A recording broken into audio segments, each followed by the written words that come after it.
Hi, everyone, and welcome to another episode of the Skyrocket Sessions with myself, Gareth. Today, we are looking at our next installment in the series, Who is Braintree and what is Braintree? And today, I'm joined by none other than Grant van der Westhuizen, who is going to talk to us today about Biz Apps. You know, a lot of people have heard the term Biz Apps, but Grant, what is a business application actually? Well, first of all, hi everyone, and thanks for having me back, Gareth.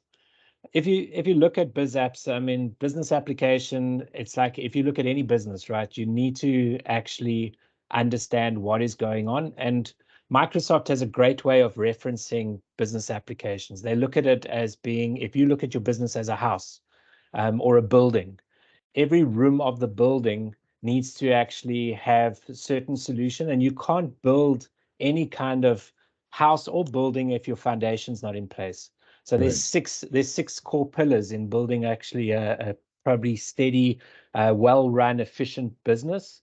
And we've already, and I know that you've touched on certain elements within your previous sessions, but like Modern Workplace, and I think it was Doug that spoke to Modern Workplace. Yeah. And from my side, I mean, business application is one of the six pillars of what you need within a business environment. So it looks to accelerate your growth, understand where you are from a financial management point of view. I mean, scary stat, Gareth, that most new businesses actually end up going out of business in the first 5 years. And that's a proven stat. And why? Because of cash flow. So what business applications do is they allow you to monitor your cash flow. It allows you to actually understand your inventory. What are your inventory holdings? Makes you resilient and optimize your operations so that, you know, when a customer phones you up and says, hey, Gareth, you know, I want to buy a widget, because everyone talks about widgets, then you know how many widgets you've got, how many you can actually sell, and what's the time it's going to take you to actually get it to the customer. So am I correct in saying that that a business application essentially is a piece of software that I would use in my business in the various different departments in my business, and it may be more than one piece of software that helps me do my job in that specific function much better? So, for example, the financial management team would have a financial package, which is a business application. The sales team will have their piece of software that's their business application. Am I right? Well, you're right. And what's happened is Microsoft's taken it to the next level, right? Because traditionally you've ended up in a situation where you had exactly what you said, different pieces of software suiting different areas of the business. What Microsoft's done is that they've actually brought that into a single environment of software that speaks to each other. Sure. And why that's important is because what actually previously, historically, what would happen is you'd end up with these islands of information sitting in different areas of the business.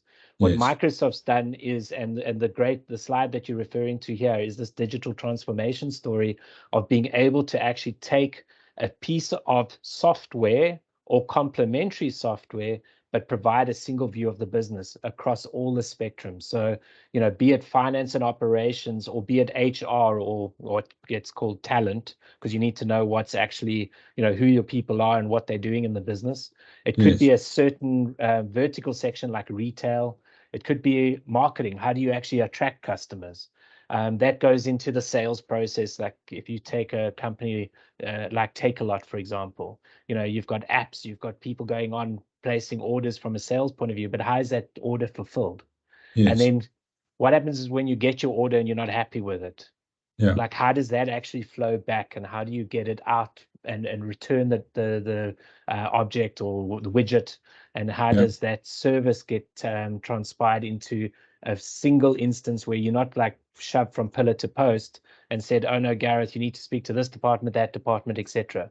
It actually becomes a full transformation of the way you interact with your customers.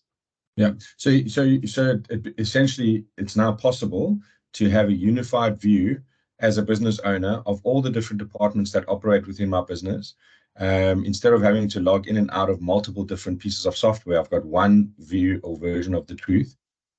Because it's Microsoft, I can integrate that into my Office 365 or my M365 functionality. So I can sit in my Outlook and I can use my my finance system.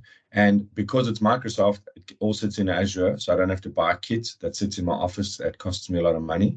And because it's Microsoft, I can use things like Copilot, or which is the new AI from Microsoft, to interrogate history of my transactions and say, right, it seems to us that during the month of December, you have a number of different orders of these type going out, but then they come back after a couple of days. What is the reason for that? So there's real useful information that I can now plug into my systems, and I can start reporting also as a unified view across all my departments. So Microsoft really does afford me sort of a unified version of the truth, and the ability to take clever bits of information which comes from interrogating the data to inform my decisions going forward and make my business even better. And exactly that, and also what's happened now is that you'll talk about Power Apps and Power Platform. You're actually able to take this to another level of saying, well, how do you actually automate some of your flows? How do you actually make sure that your system can actually take you through an exercise, still keeping the integrity of your data, but making sure that it actually happens? Yeah. Because, how often does an email get stuck in your inbox and someone's like, oh, I overlooked it, where you can actually have flows that actually takes you through it. Okay. Yeah, I don't relate to that at all. Oh, yeah, that's why you smile. That's why you're smiling. Listen, so Grant, just quickly before we finish, what is an ERP? I mean, just high level stuff here for the guys. Yeah, I think first of all, let's actually unpack ERP, Enterprise Resource Planning, right? Because we love 3-letter acronyms in our side of the world. Yeah. And often what happens is it just loses its meaning. So Enterprise Resource Planning, it's made up of, first of all, financial management. I mean, that goes into how your business is running, income statement, trial balance.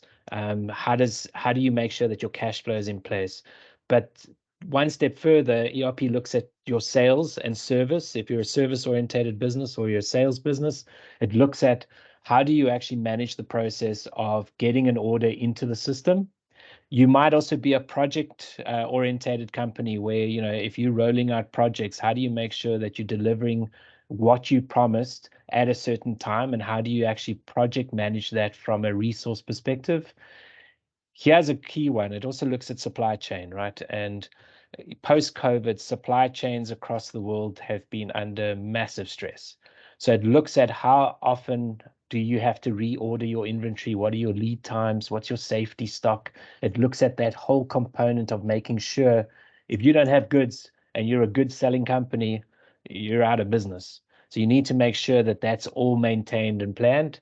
And looking at operations. So, from the point of view of manufacturing, how do you actually, if you're not importing through a supply chain and you're manufacturing it yourself, how do you make sure that you're actually manufacturing the right goods at the right time and consuming the raw material at the optimum levels? And this is all underpinned within an enterprise resource planning tool. It's all underpinned by having not information that you can actually analyze and use to make better business decisions. Big trouble with enterprise resource planning initially was that it just gave too much information. But with good reporting and analytics, you can actually view your business and make better decisions on where to go and how to make the business better and more profitable. Yeah, thanks, Grant. I mean, I guess they chose ERP because it sounds a lot simpler than something like bots, which I just wrote down here is IRMBOTS. I run my business on this software. That's essentially what we're talking about. Yeah, I think then 3-letter acronym ERP is a lot better. Much better than bots. Okay, Grant, is there anything else that you want to say? Or, I mean, I really appreciate the fact that you joined us today, guys. I hope it was nice and succinct. Anything from you, Grant? Well, I think the other thing is that might come up, what is CRM? You spoke about ERP, but what is CRM? Correct. And customer relationship management, right? Also, you'll hear about CE, which is customer engagement. CRM, CE, around the same kind of area, looking at the relationship that you have with your customer, looking at sales performance, making sure that when you want to arrange a golf day, you know who of your customers actually play golf, and that you're not inviting the guy that played tennis, for example. But it goes a lot further than that. It looks at your customer service. It looks at, field service, being able to actually send out a technical team to assist a customer. How do you actually market? How do you get your messaging out? and also looking at, if you look at project management and looking at resource management, you can actually use your CRM system to actually better and optimize that within the business as well. So ERP and CRM work really, really well together. So I think a nice way for the guys to maybe separate it in their mind is that I always think of an ERP as a starting point. Obviously, it's a lot more than this, but just to differentiate between the two is that an ERP is a financial management tool on steroids, because it obviously incorporates so much more than just financial management.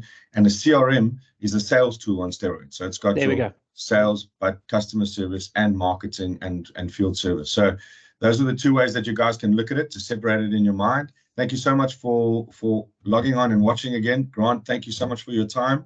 I really appreciate it. My pleasure. Thanks for having me. My pleasure. Guys, sell hard, stay safe, stay lekker. Until next time. Cheers. Thanks.